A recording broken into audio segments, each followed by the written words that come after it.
Fala nação, tudo na paz? Hoje o canal Fla da Aldeia vai trazer um vídeo muito interessante do canal ESPN falando sobre como a compra do Lucas Paquetá vai impactar o futebol brasileiro. Vamos pro vídeo. A gente abrir esse bloco que diz bastante sobre a contratação do Paquetá. E essa força do Flamengo que o Calçade está destacando aqui tanto. Maiores contratações da janela de dezembro, janeiro. Quando a gente está falando de maiores contratações, a gente está falando no mundo. Não é na América do Sul, no Brasil, no mundo. Então o Semenyo, o jogador que foi para o Manchester City, o City pagou a multa lá, 72 milhões de euros, certo? Essa é a maior contratação dessa janela no mundo. Olha qual é a segunda. É o Paquetá. 41,2 milhões. Depois é o Gallagher, o Brennan Johnson, o Castellanos. O Gerson tá nessa lista também, tá? É a sexta, 27 milhões. Cruzeiro, outro clube brasileiro que se colocou nesse balaio aí das grandes contratações, tá? Então, assim, a gente tem duas contratações expressivas aí chegando para o futebol brasileiro. Jogadores, uma faixa etária interessante. O Paquetá, que pela idade, 28 anos, é o auge aí da forma física, jogador que provavelmente vai estar na Copa do Mundo. E aí a pergunta eu acho que a resposta é até fácil, viu? Mas é bom para a gente discutir aqui. Isso é o Flamengo ou isso é o futebol brasileiro? Bom, muito o Flamengo. Porque tem outro clube ali, né? O Cruzeiro. Tem o Cruzeiro. Das contratações, são duas de equipes brasileiras, 6 de equipes inglesas, uma do Napoli e uma do Fenerbahçe, né? Uma turca e uma italiana. Acho que, assim, a gente fala disso há muitos anos.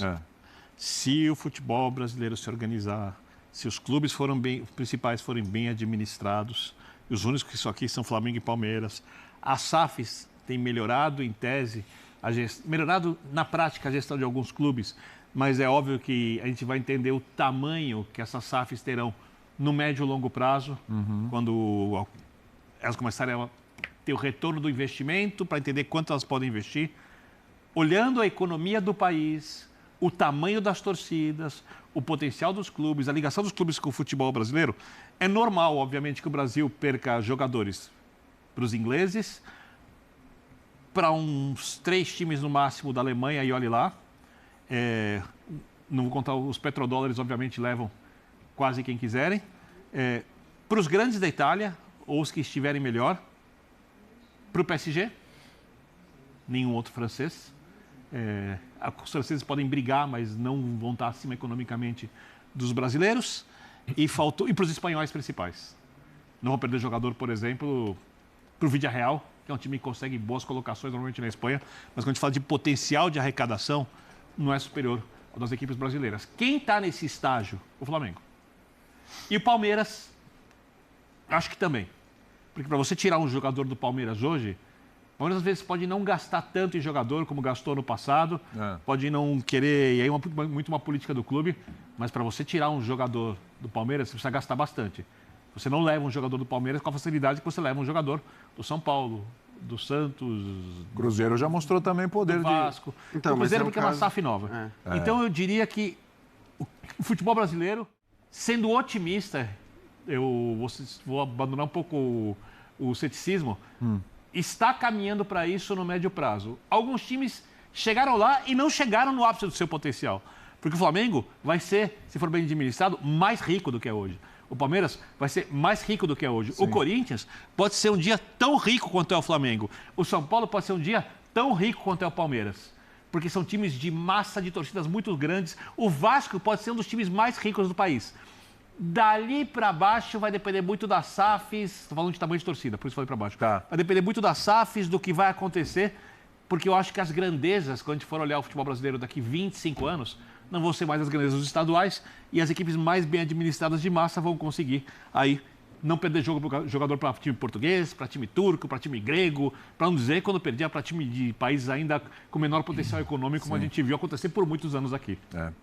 Não sei, Jean, porque talvez a longo prazo, porque no momento a gente tem o Flamengo, a gente tem o Palmeiras, de novo a gente vai cair naquela conversa, né? Quando eu falo médio prazo, eu estou falando de 10 anos, tá?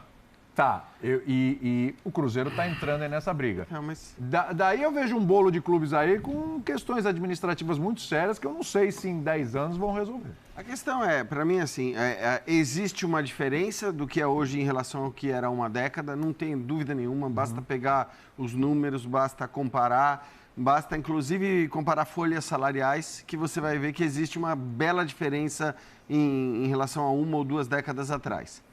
Mas essa diferença, ela advém de casos pontuais, não é o padrão do futebol brasileiro.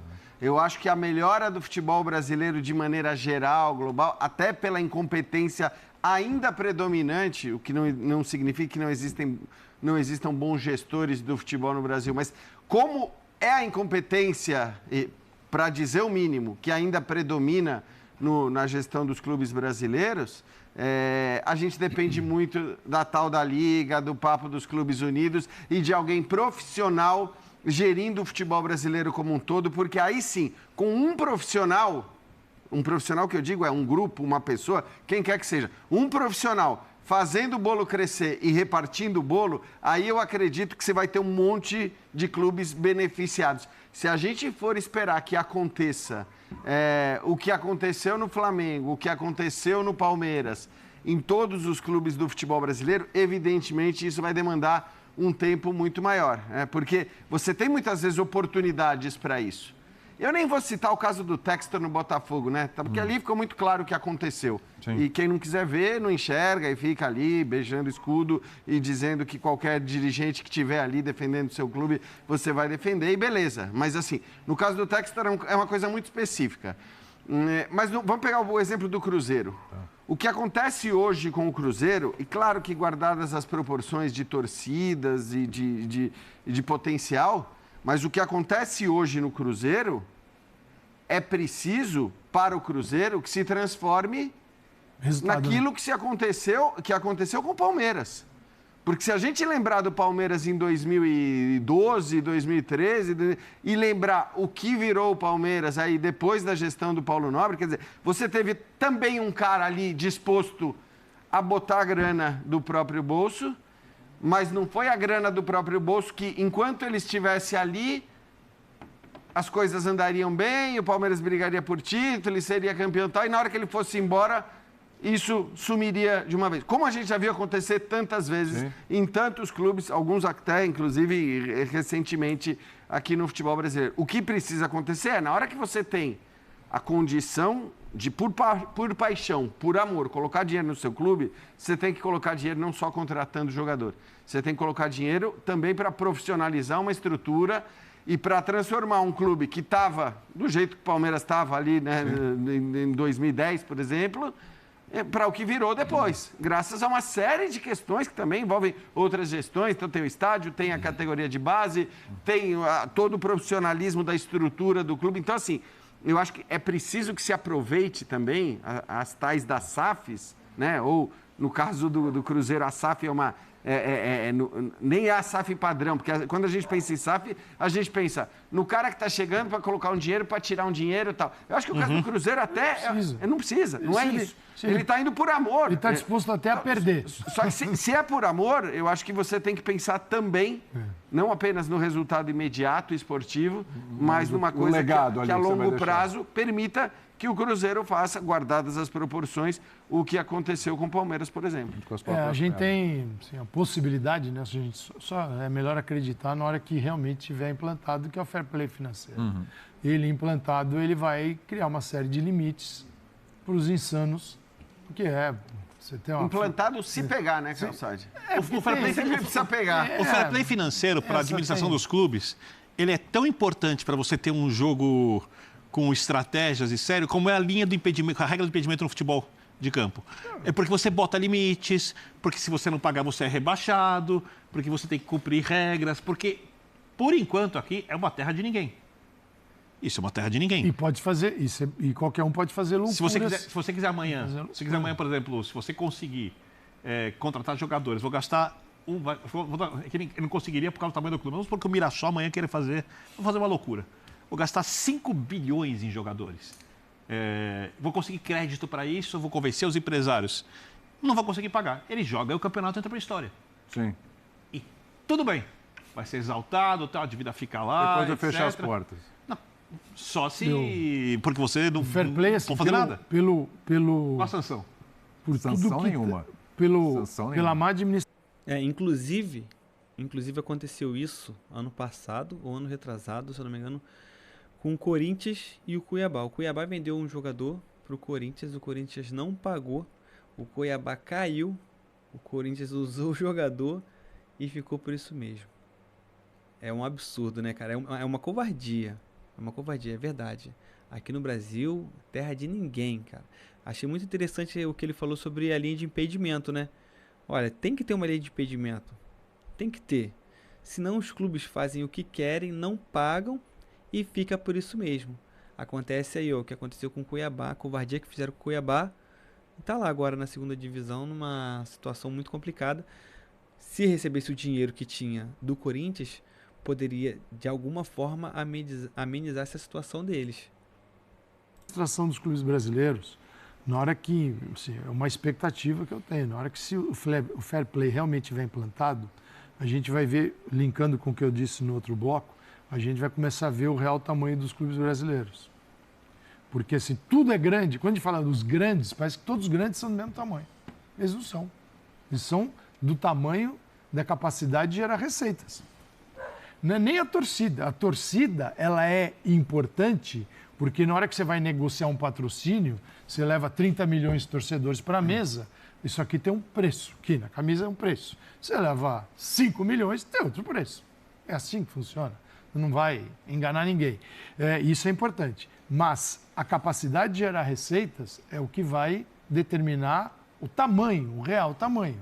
E aí, a capacidade do Flamengo vai ser ainda maior, porque se a insanidade dos outros ela estiver controlada pela lei, e por um bom tempo eles vão ter que reduzir os gastos para poder pagar as dívidas, então Flamengo, Palmeiras e Cruzeiro vão... Você acha que a tendência é que esses três clubes eles deem uma disparada nos próximos anos por causa disso? Porque assim, se todo mundo parar, já chega até a falar isso aqui, se todo mundo parar e falar, bom, vamos seguir, todos serão muito bem administrados, vamos resolver as dívidas e começar daqui zerar e vamos para frente agora. Porque a relação quem deles... já está lá na frente, quem já fez isso, a tendência é aumentar a relação deles com o fair play, ela já existe. A dos outros é uma tremenda novidade. É que tem uma pegadinha nisso. Tem clube que não sabe o quanto deve. Entendeu? Você não sabe o quanto deve. Tem clube que cada gaveta que se abre sai uma dívida. Tem uma pegadinha nisso. É um dilema para os dois. Para o São Paulo é enorme, mas parece que talvez ande no Corinthians um dilema assim, estratosférico. O Vasco deve ter uma injeção financeira esse ano e já deve ter uma recuperação. Obviamente não para chegar ao time que pode ser, mas crescer.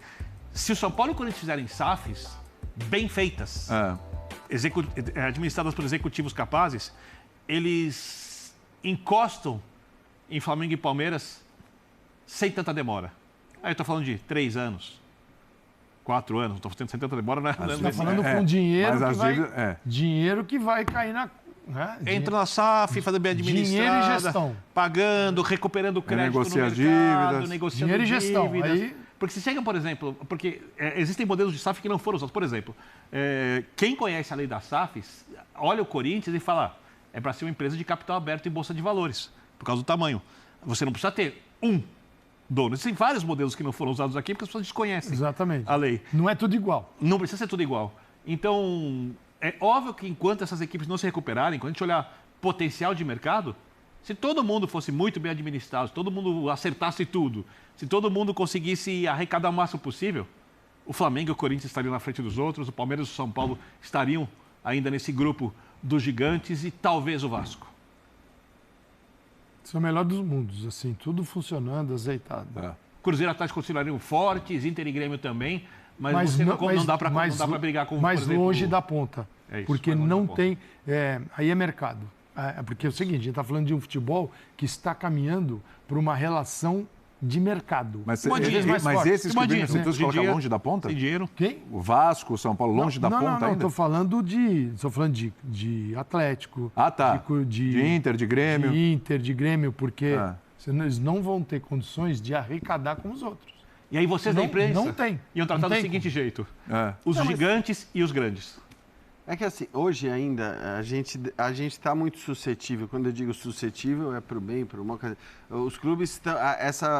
É mais maleável ali, é mais volúvel o negócio. Então, assim, essa coisa, vocês já estão colocando, e eu até discordo um pouco, o Cruzeiro nesse pacote de Flamengo e Palmeiras. Eu não vejo isso. Eu ainda não vejo um Cruzeiro consolidado não sabe como um fruto de gestões. Mas você concorda que ele tem potencial para entrar esse ano? Mas o Atlético não sei se Mineiro. Tem 5 anos. O Atlético há pouco tempo fez isso, chegou com um caminhão de dinheiro pela Libertadores. No médio prazo não dá para garantir. É totalmente diferente. Então, assim, um dono, o Atlético, eles criaram uma dívida e depois trocaram o clube pela dívida. Então, mas assim, é que o que eu acho que talvez o que tenha de mais diferente nestes casos é que o Cruzeiro me parece que de fato é a paixão que move acima de tudo.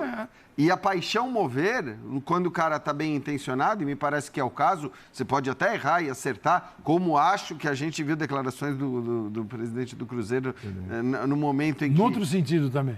Exato, que você fala, pô, isso aqui é o antiprofissionalismo completo e tal. Então, eu acho que o Cruzeiro, hoje, ele tem o dinheiro. A estrutura, a coisa consolidada de anos de um trabalho... Como tem o Flamengo e o Palmeiras. Está começando.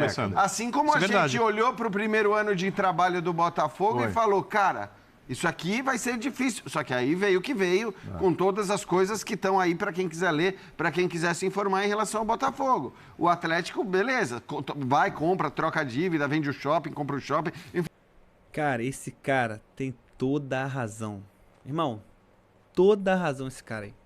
Pô, pelo amor de Deus... O cara querer comparar o Cruzeiro, que foi salvo por um torcedor apaixonado, não dá, irmão. Falar que tá a mesma coisa que o Flamengo e até o Palmeiras, não dá, irmão.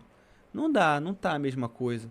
Pô, o Flamengo, olha só, a reestruturação do Flamengo foram anos pra chegar onde chegou.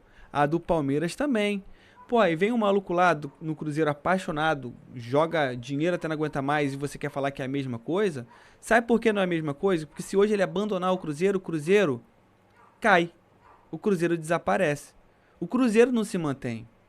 O Flamengo e o Palmeiras não é essa situação não, irmão. Querer colocar os dois, aliás, o Cruzeiro junto com esses dois, não dá. Completamente errado. Eu não vou entrar nos detalhes, porque senão a gente ficaria muita... Mas o que eu quero dizer é que, assim, grandes injeções de dinheiro, muitas vezes, geram essa ideia de que, pronto, tá ali, mudou, o status desse é igual ao status... E acho que os status que a gente exalta e que tem que exaltar, espero cada vez mais, são aqueles em que você tem pelo menos 4, 5 anos de um bom trabalho profissional, de preferência mudando gestões. A gente está falando de um Flamengo que está na terceira gestão, quer dizer, a primeira gestão que talvez seja mais responsável por tudo que aconteceu com o Flamengo, foi a que não ganhou títulos, foi a que menos teve sucesso esportivo. Mas eu vejo ainda como talvez a gestão mais responsável, a do Bandeira, por fazer o Flamengo virar a potência que ela virou hoje.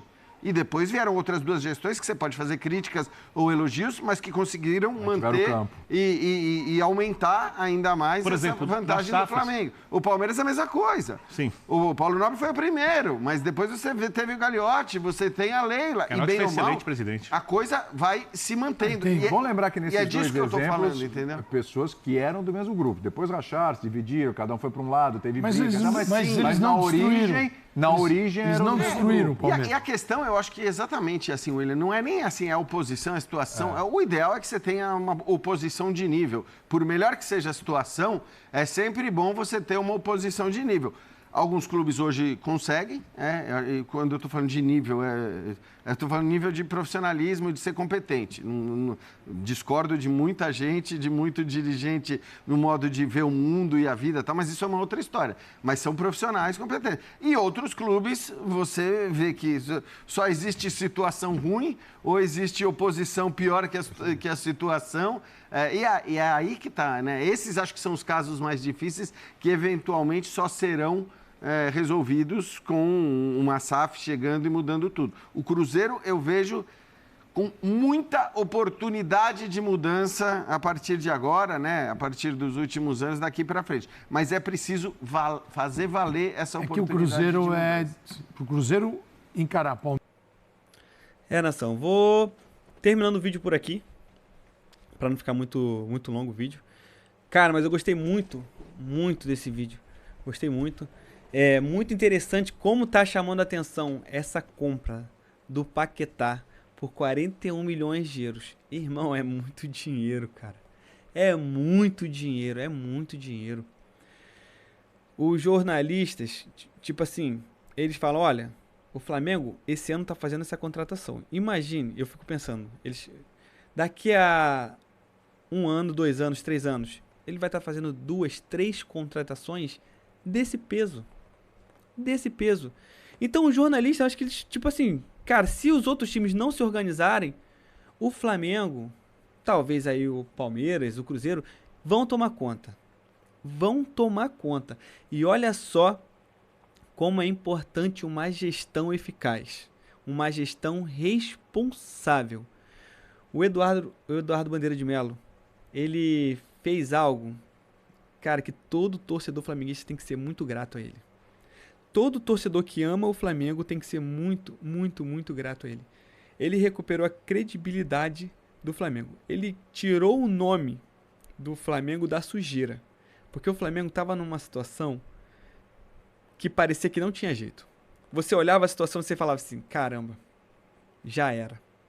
A mesma coisa que o Cruzeiro passou aí, há uns 2 anos atrás, 3 anos atrás, eu acho que o torcedor do Flamengo pensava, cara, não tem mais jeito, é muita dívida, cara.